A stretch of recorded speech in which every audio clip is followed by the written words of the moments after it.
This is fun. I'm enjoying this. Oh wait, was I supposed to go down that way? Yes, I was. Oh. I was supposed to go down that way. Hello and welcome to Naveed for Speed. Today I'm taking the Nissan Juke Hybrid on a mini adventure. I'm going to drive from here in Bradford to the Lake District. I'm going to try and take the car to a road that's called the Kirkstone Pass, I believe it is. I've heard it's a very cool driving road. Probably not the same as the roads that I encountered in Scotland, but still it's supposed to be a nice leisurely drive and I want to go check it out. So today I'm going to take the Nissan Juke to the Kirkstone Pass, and on the way I'm going to discover more about how this car feels around the city, on the motorway, at higher speeds, and on A roads, on B roads. I want to basically get an all-round overview of what this car's like and give you guys a bit more of a comprehensive review of the car. So currently I'm in Bradford and we're going to set off to the Lake District shortly.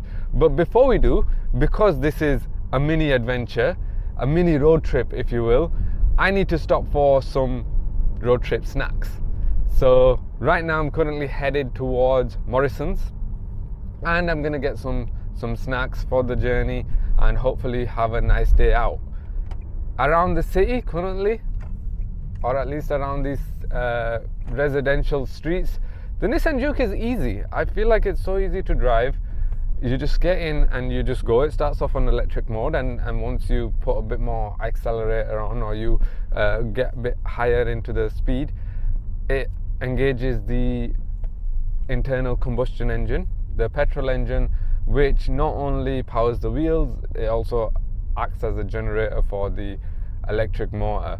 So it's nice and smooth, it's easy. Now currently I am on this sort of road with these speed bumps, and that's where it gets a little bit slightly uncomfortable.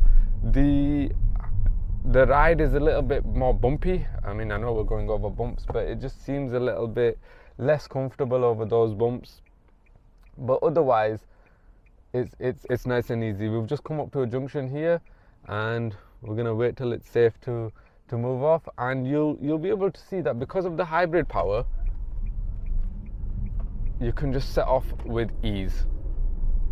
This is the natural environment where the Nissan Juke is going to thrive. It's city life, it's family life, and of course now we are going to head towards Morrison's, and I'm going to show you what it's like to park this car as well. So here we are inside the Morrison's car park, and as you can see it is rather busy today. I'm trying to find some parking spaces and I think there are some around here, so we'll come around here. Here we go. Oh, somebody's parked there. Right, I'm gonna park here. Now the good thing about the Nissan Juke is for all of the trim levels apart from the entry level one, you get rear view camera. What else you also get is when you put the car into reverse, you will hear, I don't know if you can hear that, it sounds like something out of a slasher movie. I feel like somebody's gonna come get me, like Michael Myers or something right now. But anyway, you get rear view camera, and because this is the Techno Plus model, you also get a full, I think Nissan call it a round view. It's a 360 camera, which you can see all around the car as you're parking when you engage reverse. Weirdly enough, or strangely enough rather, when I go forward, it doesn't show me the camera anymore. So I have to click camera to look forward, which is rather annoying. But when you're reversing, nice and easy, you can just get the car into the parking space perfectly. So basically that basically takes away the effect of the rear view. There isn't terribly good rear view because of the C-pillars on either side, but you get a rear facing camera, so that's nice and easy. Let's go get some snacks. Snacks are an essential part of any road trip, so naturally I got some M&Ms.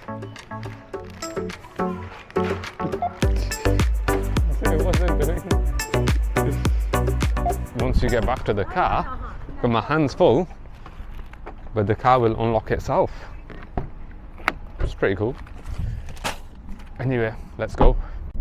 So now we're heading out of Bradford, officially on the start of our journey. We've got our snacks, we're prepared for the road trip. It should be a good day actually.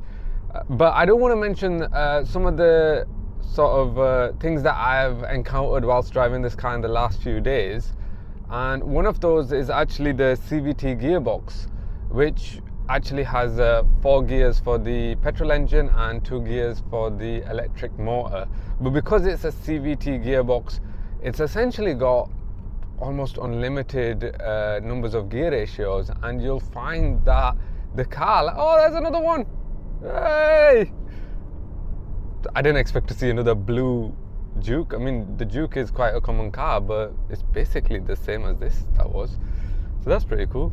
Anyway, as I was saying, it's basically got almost an unlimited number of gears, and you'll often find that with the gears, the car tends to rev quite high, and that's just something which you have to put up with, I suppose, with the CVT gearbox. The automatic gearbox will make this car less fuel efficient, but because it's a hybrid, it's more fuel efficient than the purely internal combustion engine car, and so you can't get this car in manual as well.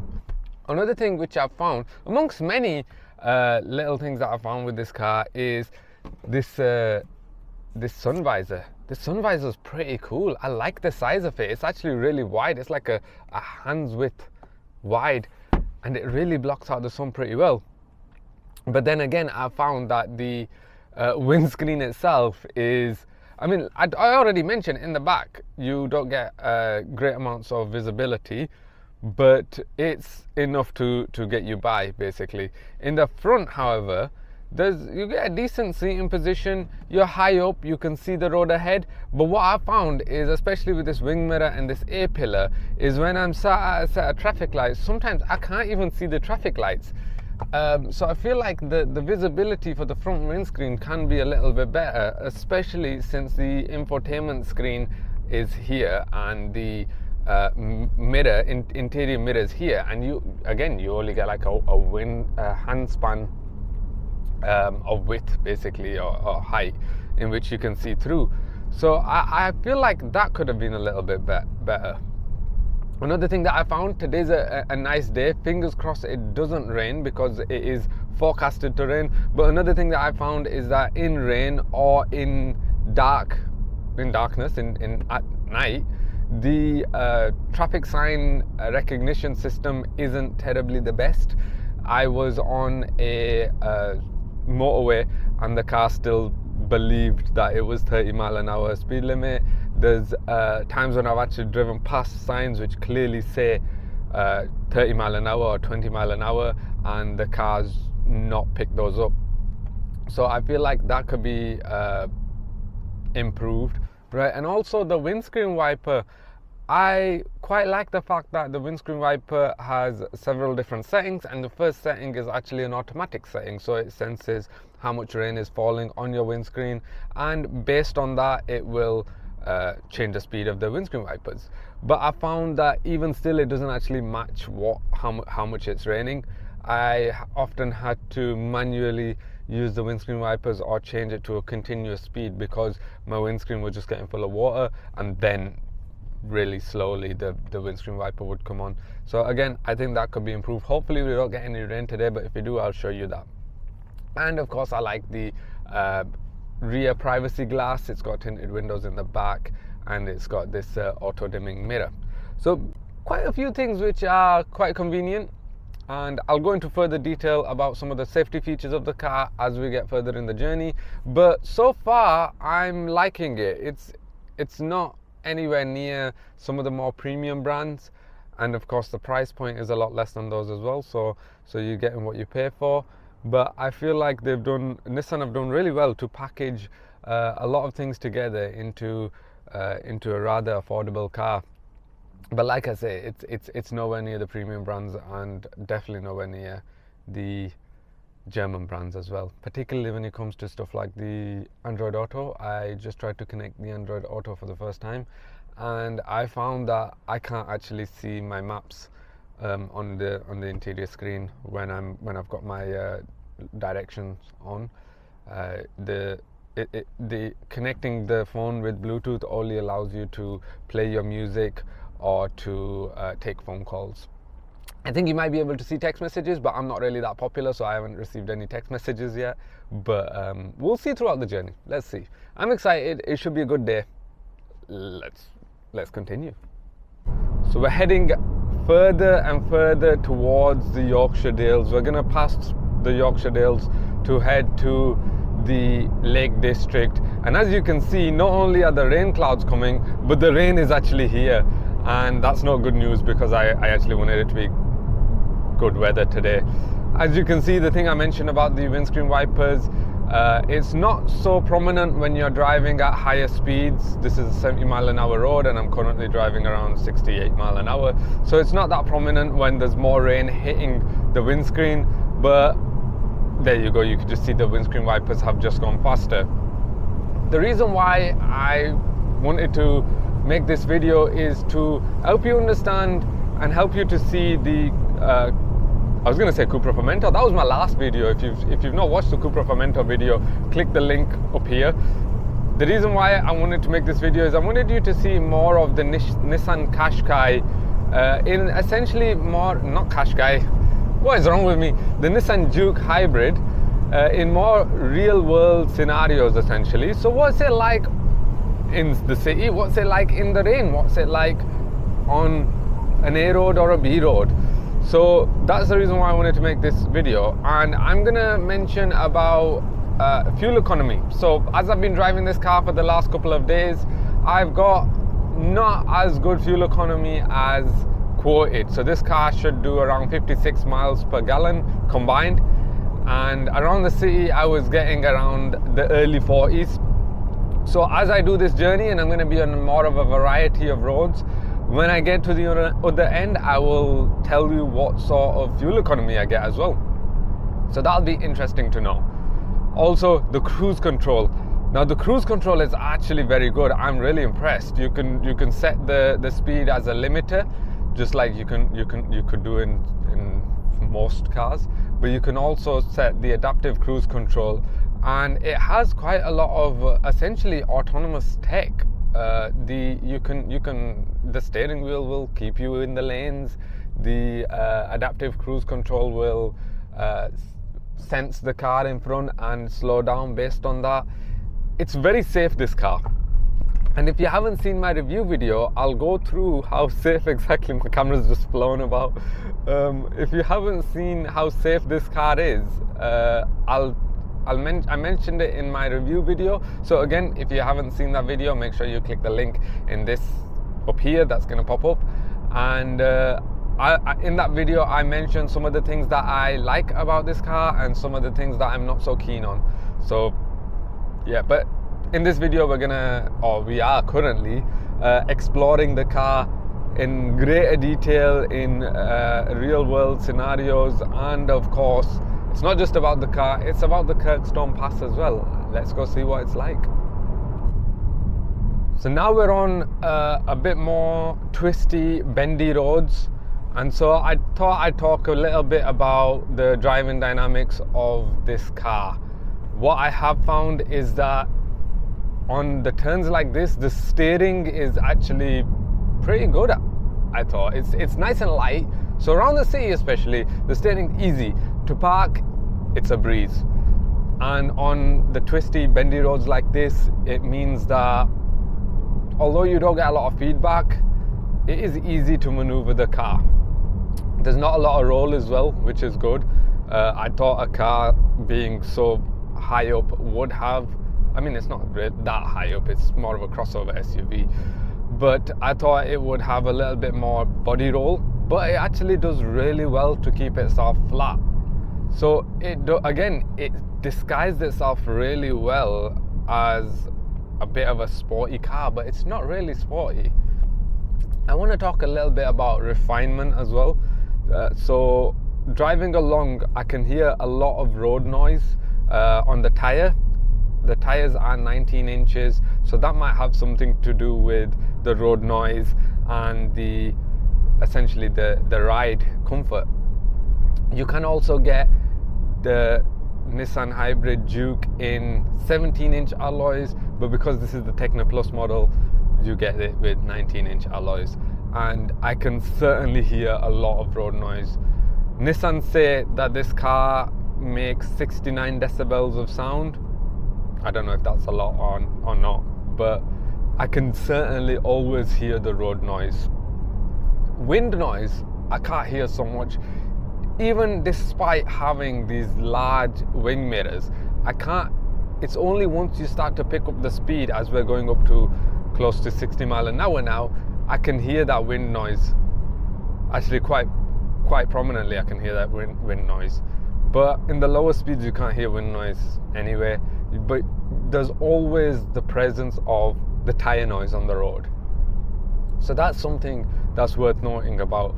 I feel like once you get used to it, you don't hear it anymore until you start to think about it again. And you're always feeling the bumps in the road. It's nice to know the bumps in the road are there. It's nice that the car's informing you of them, but it will affect the comfort. So again, as I continue through this journey, I'll let you know how I feel. As the time flew by, so did the miles, and soon we found ourselves at our destination. So without knowing, I've actually made it to the Kirkstone Pass. I actually wanted to start the journey of the Kirkstone Pass from Glenridding and work my way towards I forgot what it's called, Windermere. It's one of the most famous places in the Lake District. But in actual fact, in order for me to get to Glenridding, I actually have to get onto the Kirkstone Pass and head up towards Glenridding, and then I'm just going to turn around and head back through the Kirkstone Pass all the way to Windermere. But it gives me an excuse to drive up and then drive down, or rather down and then up the Kirkstone Pass. So it's actually pretty good. In the distance, I don't know if you could see it, just about saw it. That's called Brothers Water. It's actually really well known for being the place where two brothers drowned and passed away. That's it, basically. I don't know much more than that. If you do know anything more about the Kirkstone Pass, or you know more about Brothers Water, let me know in the comments. I'd love to learn a little bit more. But aside from everything else, this was going to be a bit of a driving trip, so I wanted to check out the Kirkstone Pass, and so far I'm actually quite enjoying the drive, because the road is I mean, it's as good as it's gonna get around here probably. It's got its potholes and it's got its uneven surfaces, but they are fixing it, so there are sort of areas where it's just been repaired, and so it's a pretty nice leisurely drive. It is double track, so you can see cars can pass with ease, and the surrounding landscape is actually really beautiful. Even on a slightly overcast and slightly rainy day like today, it's a nice place to be. And so of course it's a nice place to bring the Nissan Juke Hybrid. Now it is somewhat out of its element here, but I think the car's taken it on really well. I did struggle with grip when it was heavily raining a few days ago, but today it's just been on point every single time. It's always had grip. It turns really well. Like I say, it doesn't really lean so much when it turns, and you would be forgiven for believing that you're in a bit more of a sporty car when you're driving this car. The steering is just joyous, and unlike some parts of my Scotland trip, this trip is actually enjoyable from start to finish. There's none of that stress. It's not, I'm not feeling nervous, I'm not feeling scared driving along this road. It's easy. It's easy, and I think that's a really good way to describe the Nissan Juke. It's the ease that you get from it. It's got a load of safety features, and it's got that really light steering, and I think as a family car, it's a good car.